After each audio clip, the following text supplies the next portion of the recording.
welcome development on this Sunday, as for the first time in 14 months, we have an in-studio guest here for Close Up, and naturally, it is Governor Chris Sununu. Governor, thanks for joining us here. Thank you. I'm so excited. We're back. It's good to be back. It's good to have somebody else up on the big skateboard here, so thank you for joining us. This is great. This is great. Normalcy is, you know, the state is returning to normal when Close Up is back in studio. This is one of the lesser indicators, probably, but let's talk about COVID and the vaccination rate right now. Like many other states, we're kind of bottoming out. We've seen the big uptake of people.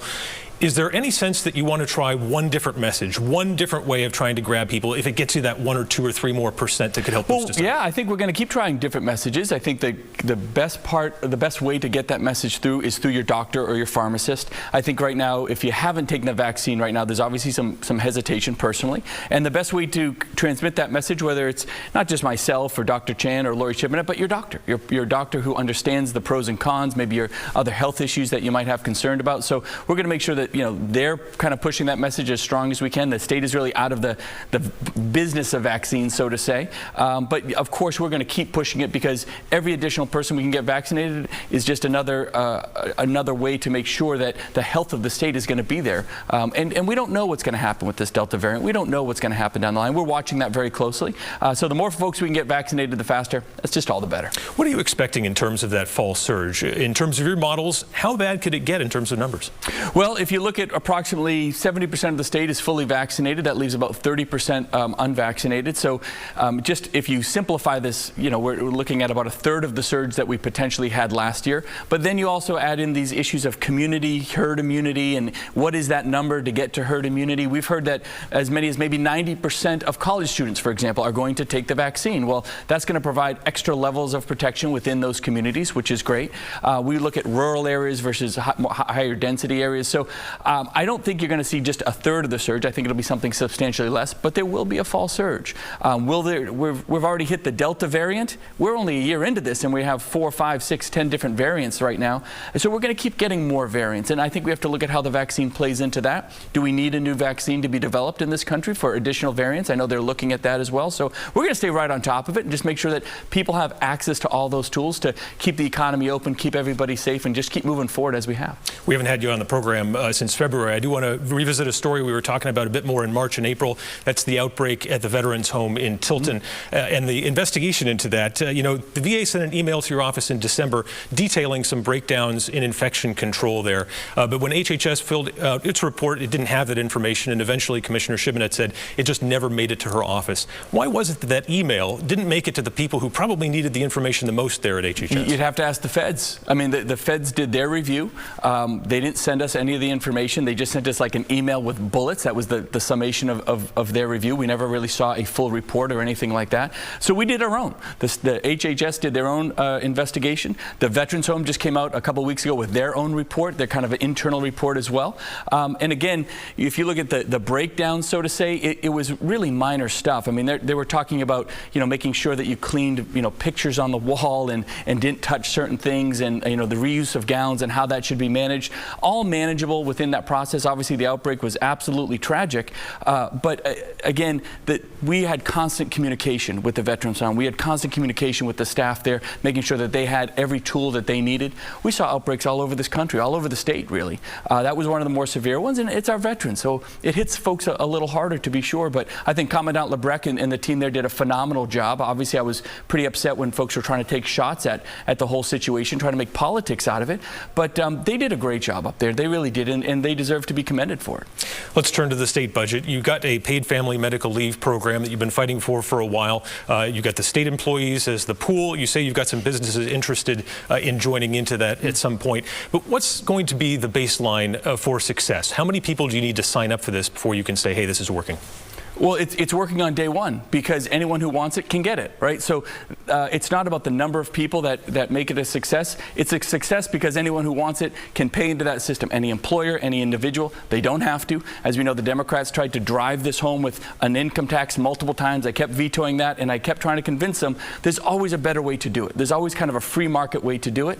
So by having all the state employees pooled, we basically provide paid family medical leave for the state employees. It keeps the rates very, very low, very affordable for everybody else, and we get to share that across the state with whoever wants it.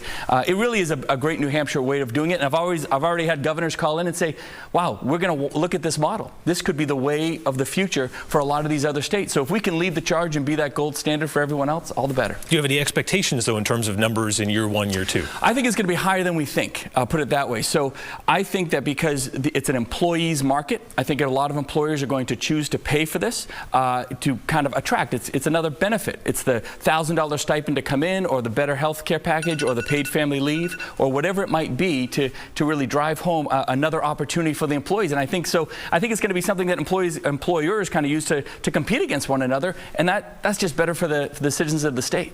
There is, of course, the ongoing debate about abortion restrictions that are in the budget. I'm curious, for your perspective here, you say you're still pro-choice, and a lot of that in your latest press conference, you were saying, is predicated on your support for family planning. Of course, the latest Executive Council meeting, you had Republican executive counselors very interested in using the audit provisions that are now in the state budget that you signed into law in order to take a closer look at the financials of organizations like Planned Parenthood.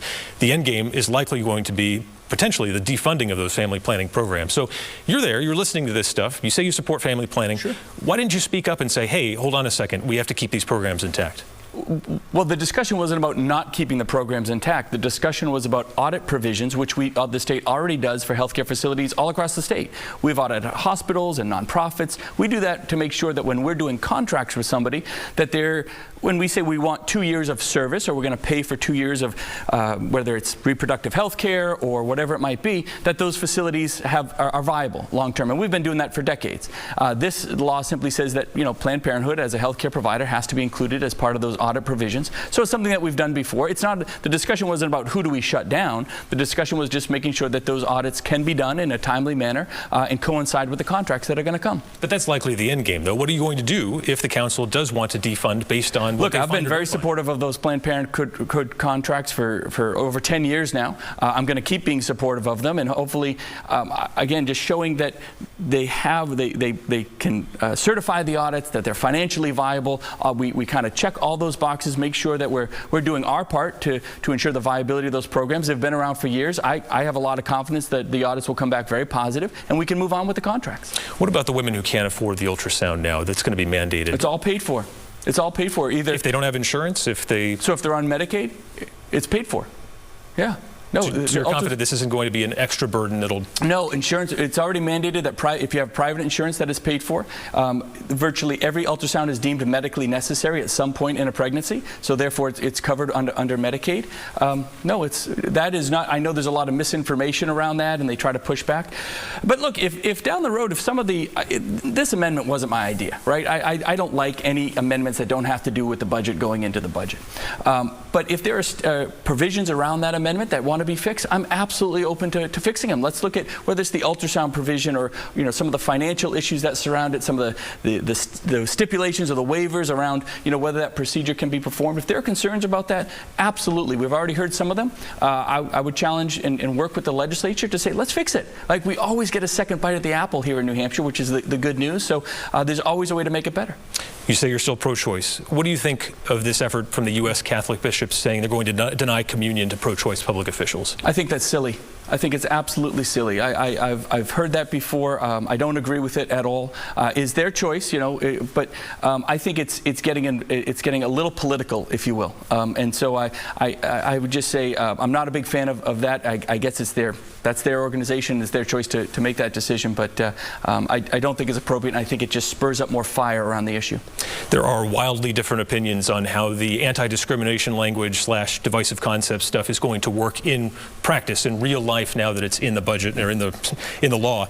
It's clear some people want to use this already to, picket certain things like reading lists. We've already seen people kind of go online and say, hey, what about this book? And schools are backing down in some cases, even if it's not explicitly teaching racism, as you've said. Is this what you envision? Well, I got to push back a little. First, there's nothing in this amendment that talks about divisive concepts and divisive language. That is HB 544. I was vehemently against that. We got rid of all that. This amendment simply says you cannot discriminate against a child or an employee because of their skin color. We still should be teaching about slavery and civil rights and what implicit bias is and where it exists. All of that can happen in the classroom, and it should be happening, and it will, which is great. You simply can't say because of the color of your skin, your gender, your sexual identity, you've been classed, so to say, so I can predetermine that you are good or bad or racist or you have implicit bias. It simply says you can't discriminate. And that's why I think the way we've done it in terms of this amendment is so strong, because it just strengthens our anti-discriminatory language. It does not talk about divisive concepts. It does not talk about those things that was in HB 44. I know the politics of the other side like to drive that and kind of create some fear around it, but that's not there at all. This isn't just Democrats, though. These are the communities of color that you tried to reach out to through the diversity and inclusion efforts who are saying they're worried about this. Do you feel you need to rebuild trust with these people? Look, I think there's, again, a lot of misinformation. So I think if it's not about so much rebuilding trust, but letting folks say, look at the language there. And look, I think you do that by your actions. And I think what folks are going to see, whether it's in the classrooms or the lack of change in the classrooms, it really doesn't change a whole lot. Are we still going to be talking about a lot of these issues? Absolutely. We should be talking about them. We just don't tell a child that you're inherently bad or anything like that. People aren't born racist. Right? Just because someone is white or a person of color or Asian doesn't mean that they have that racism in them. And so we can't class them that way. And it's just that simple.